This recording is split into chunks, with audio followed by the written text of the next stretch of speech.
Vamos ver o que pensa, qual é a análise de Bernardo Weaver, advogado criminalista, mestre em Direito Penal pela Universidade de Harvard, nos Estados Unidos, participando ao vivo do Poder Expresso. Bernardo, seja muito bem-vindo, boa tarde. Obrigado, Jesus. Explica pra gente como funciona esse trâmite.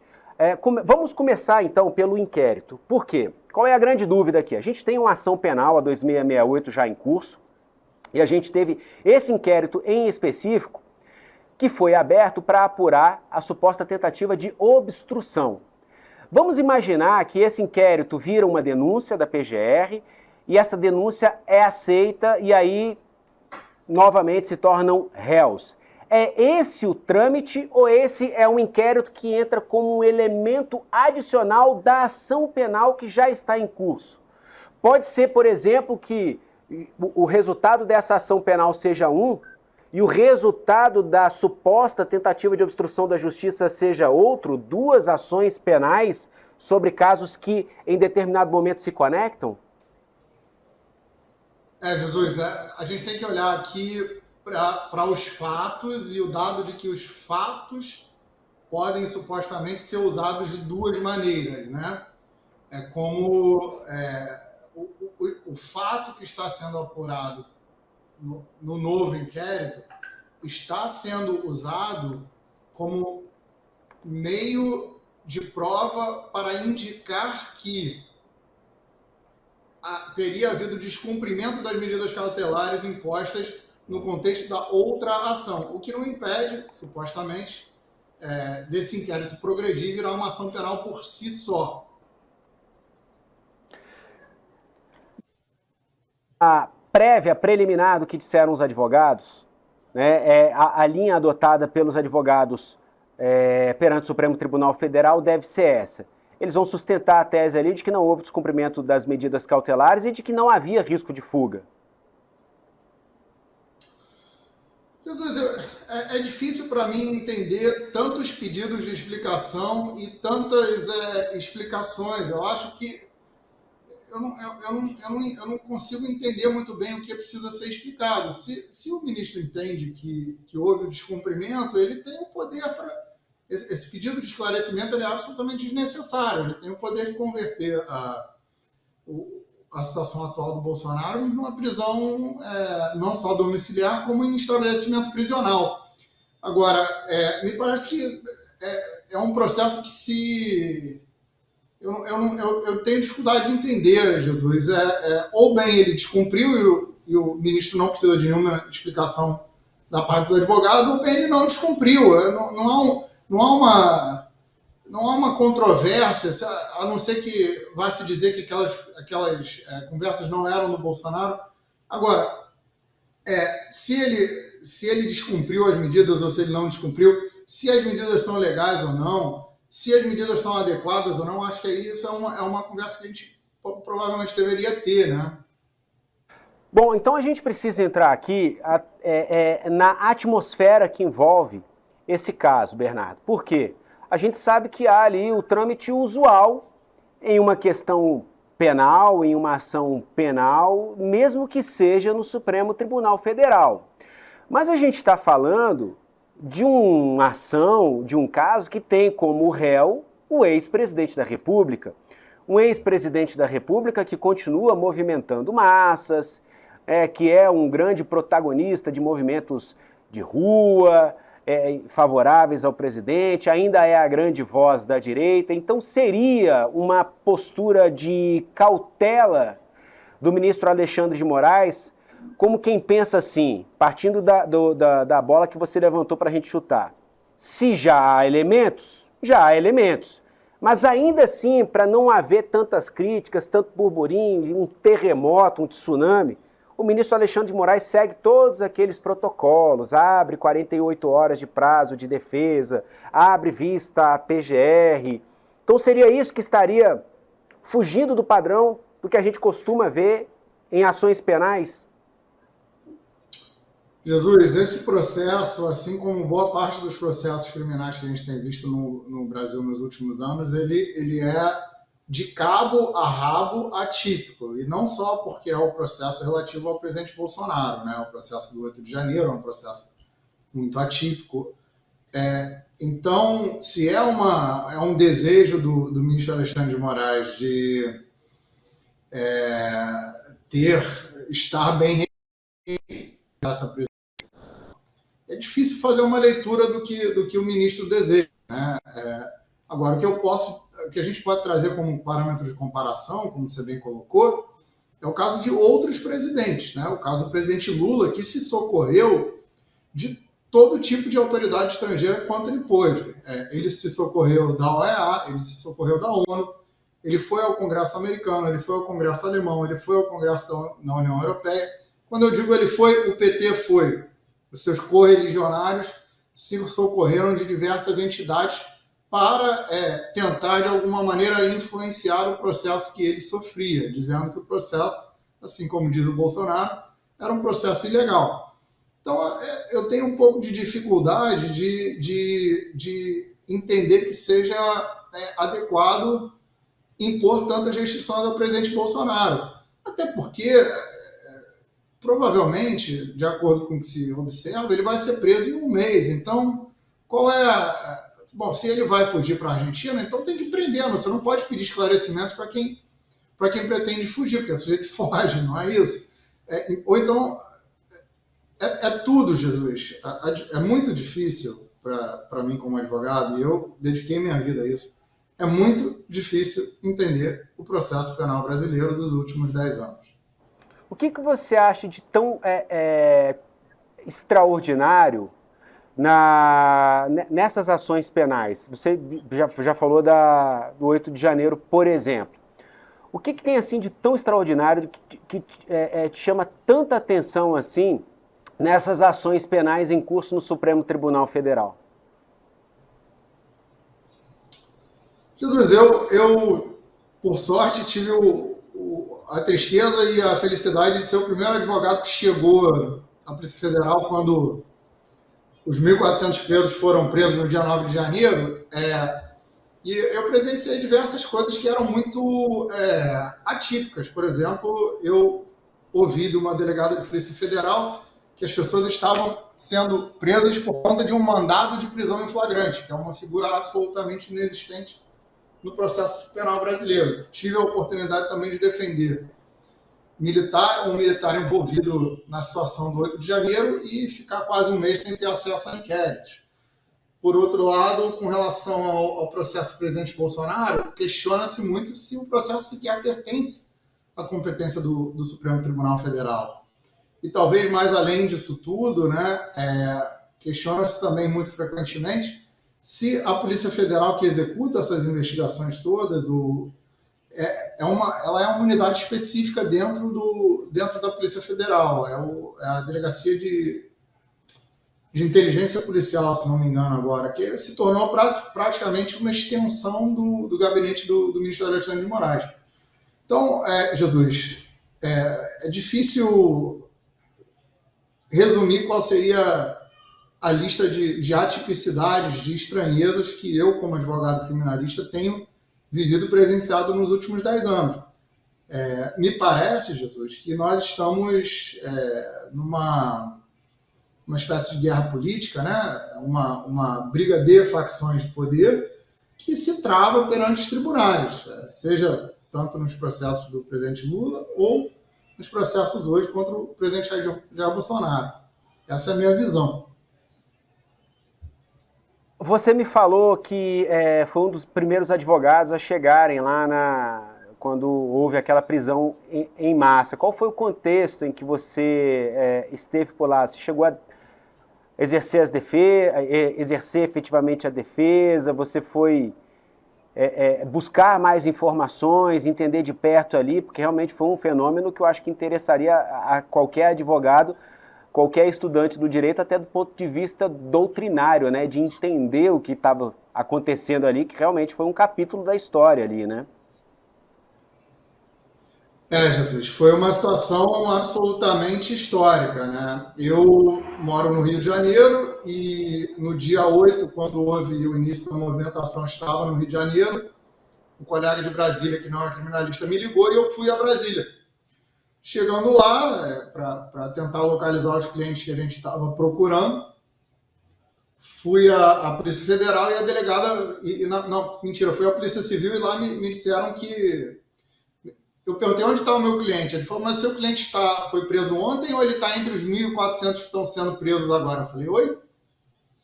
Quais 1.400? E a partir daí a coisa se desenrolou, eu fui o primeiro advogado a chegar na sede da Polícia Federal em Brasília, a partir da qual se retiveram os presos e então os encaminharam à Cadepol, na Academia de Polícia, onde ficaram então os 1.400 presos, 40 ônibus, ficaram lá. E eu cheguei lá, né? Eu tenho a teoria de que as coisas se resolvem no lugar, então quando eu soube que eles estavam indo para lá, a providência que eu tomei foi ir diretamente para a Cadepol e chegando lá fui ter de cara com 40 ônibus passando na minha frente, com pessoas presas e a delegada me dizendo que as pessoas estavam sendo presas por conta de um mandado de prisão em flagrante. Que assim, eu sei que talvez não seja a sua área, mas é mais ou menos como... É difícil comparar o quão inexistente isso é no processo penal. E aí tudo, fiz a defesa, defendi senhoras de 70 anos, pessoas de 50. Foi uma situação particular demais. Né? E é isso, Jesus. É um momento muito, muito diferente do processo penal brasileiro. Como estamos falando do 8 de janeiro e uma coisa está conectada à outra, o que você já tem de informações ou qual a sua avaliação sobre a questão da individualização das penas, das condutas no 8 de janeiro?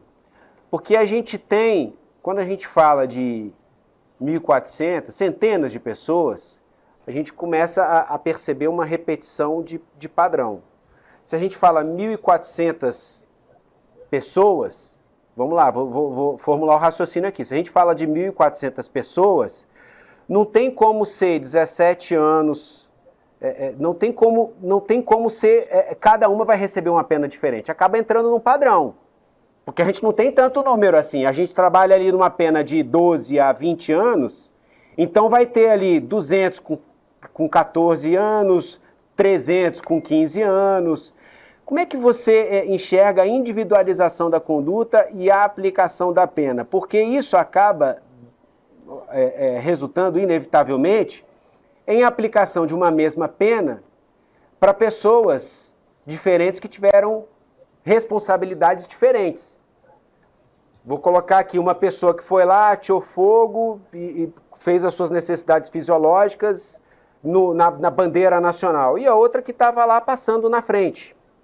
Então, assim, não teve um grau de envolvimento tão grande quanto aquele. Como é que você percebeu aí a questão da individualização da pena, que, pelo pouco que eu sei do direito, é um princípio, né, do direito, dos direitos humanos, a individualização da conduta e a dosimetria da pena? Qual a avaliação que você faz desse cenário? Eu acho que beira o impossível, né? Você adjudicar 1.400 casos. Eu tô com esse número aqui porque é o número que eu me lembro da época. Não tenho certeza que sejam 1.400. É absolutamente impossível, né? Você adjudicar 1.400 casos. Quanto à dosimetria da pena, eu acho que é outra. Falar da dosimetria da pena implica que eu aceite a tipificação, Jesus. Tipificação é a qualificação da conduta. Implica que eu aceite que aquelas pessoas estavam ali naquele dia tentando um golpe de Estado, ou fazendo parte de uma organização criminosa, ou qualquer coisa do gênero. Coisa que eu, infelizmente, não acredito, tá, Jesus? Eu estive ali, vi pessoas entristecidas, empobrecidas, enraivecidas com a situação do Brasil, revoltadas, abandonadas, por um presidente que infelizmente foi para os Estados Unidos, e acho que a multidão ali se perdeu o controle e se exaltaram, e como aconteceu muitas outras vezes antes na história da República, houve um quebra-quebra. Não há a menor dúvida, não estou dizendo aqui que as pessoas sejam inocentes de tudo. Houve um quebra-quebra, houve uma baderna, um vandalismo, houve dano ao patrimônio público, houve coisas extremamente execráveis, mas falar da dosimetria da pena por tentativa de golpe de Estado ou por organização criminosa armada é um absurdo. Infelizmente é um absurdo. E jamais teria acontecido com outros grupos políticos. A organização criminosa tem uma lei específica, se eu não me engano, e prevê distribuição de tarefas, de funções e hierarquia pré-determinada nessa organização. É possível imputar essa conduta a algum dos envolvidos, ainda que se exclua os invasores do 8 de janeiro?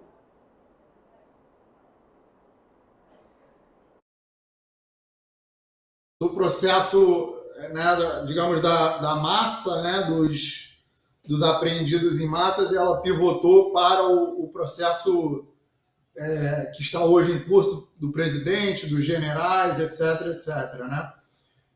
Aí eu acho que também há um exagero. Eu acho que, pelo que eu vi das provas, houve cogitações, houve discussões, houve uma série de indignações com relação a como o processo eleitoral foi conduzido, e não me parece ter havido de maneira nenhuma uma organização criminosa estável voltada para o cometimento do crime da prática, do crime da tentativa de golpe de Estado. Mas, como eu falei para o meu cliente que esteve envolvido nessa situação, desde logo, esses processos só têm um final, eles redundarão na condenação de todos, se não quase todos. E será preciso que a maré política mude em algum momento, talvez seja esse momento da intervenção de Donald Trump, a mudança de maré política. E, havendo uma mudança de maré política, pode haver uma anistia, pode haver uma reversão da pena, mas esses processos hoje em curso no STF só tem um resultado possível, a condenação de todos pelo crime de organização criminosa, tentativa de golpe de Estado, entre outros. É possível, então, prever o que vai acontecer com Jair Bolsonaro? Se é possível, ele será condenado. Eu acho que não. Mas essa previsão ela não tem a ver com o meu desejo, a minha vontade, a minha opinião jurídica. É apenas uma dedução lógica dos fatos que eu observo, né, Jesus? Eu acho que a gente está se isso aqui fosse um filme, a gente está criando muito suspense para um final que a gente já sabe qual é, né?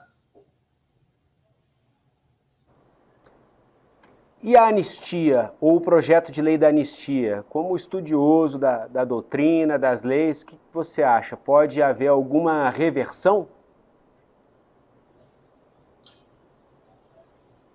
Olha, Jesus, para falar hoje do projeto de anistia, a gente precisa falar da lei Magnitsky e das sanções da OFAC, né? Eu trabalhei em Washington durante 7 anos com sanções econômicas. Eu sou advogado americano e a minha impressão é que há uma grande subestimação das ferramentas de guerra econômica dos Estados Unidos. Por que eu falo isso? Porque hoje me parece que o que Donald Trump quer e impõe para que o Brasil não seja alvo dessas ferramentas é a anistia ou a pacificação desse conflito processual criminal, no sentido da exoneração do presidente Bolsonaro, né? Então, assim, vai haver anistia? Eu acredito que se nós formos prudentes como brasileiros, nós precisamos ter medo das sanções da OFAC, que são referidas no Brasil como Lei Magnitsky. Eu estive presente lá no solo da Coreia do Norte, eu fui ao Irã também, Jesus, e os efeitos das armas de guerra econômica dos Estados Unidos não devem ser subestimados. Deixa eu te perguntar, para a gente ser mais claro aqui, Bernardo. quais são as implicações possíveis? A gente não deve subestimar o que pode acontecer e com quem. É com todo o Brasil, é com personagens em específico, porque a Lei Magnitsky a gente está falando de um indivíduo, mas a gente sabe que tem repercussão. Porque se um Banco do Brasil, por exemplo, descumpre a Lei Magnitsky, aí a coisa fica mais séria. Eu queria que você... porque essa Lei Magnitsky todo mundo fala, mas ninguém entende direito o que é. Então você está aí, 7 anos aí respirando esse ar, você sabe, acho que ninguém é melhor do que você para explicar para a gente quais são as implicações possíveis. A primeira vez que me pediram um comentário sobre isso, Jesus, eu usei um termo que eu acho que está sendo muito usado agora na imprensa, que as sanções da OFAC, Lei Magnitsky, são o equivalente à pena de morte financeira do indivíduo. É isso que ela objetiva. Ela objetiva que você seja excluído inteiramente do sistema financeiro internacional. A gravidade da situação que a gente se encontra agora, né, Jesus, é que existe a possibilidade de que nós tenhamos decisões internas do Brasil no sentido de que bancos brasileiros não cumpram as determinações da OFAC, que é o escritório que implementa as sanções. Isso sendo o caso, o mais provável é que o Departamento do Tesouro, onde fica a OFAC, imponha multas bilionárias aos bancos que não o façam. Multas que implicariam provavelmente na quebra do banco. Vamos colocar da seguinte maneira: os Estados Unidos não hesitaria em quebrar um banco para provar que as ferramentas de guerra econômica, de sanção que ele tem, são duras e ele as quer fazer valer da maneira mais forte possível. Caso contrário, Jesus, imagine só, se bastasse o Brasil então dizer que não vai aplicar as sanções Magnitsky, o que impediria o Afeganistão de dizer o mesmo, ou outro país qualquer onde um terrorista que seja sancionado também fizesse o mesmo? Os Estados Unidos não pode permitir que as sanções da OFAC sejam inócuas, né? Caso contrário, elas perdem de todo o seu efeito. Bernardo Weaver, advogado criminalista, mestre em Direito Penal pela Universidade de Harvard, nos Estados Unidos. Eu agradeço demais pela participação, pelos esclarecimentos aqui, Bernardo. Até uma próxima oportunidade. Obrigado, Jesus.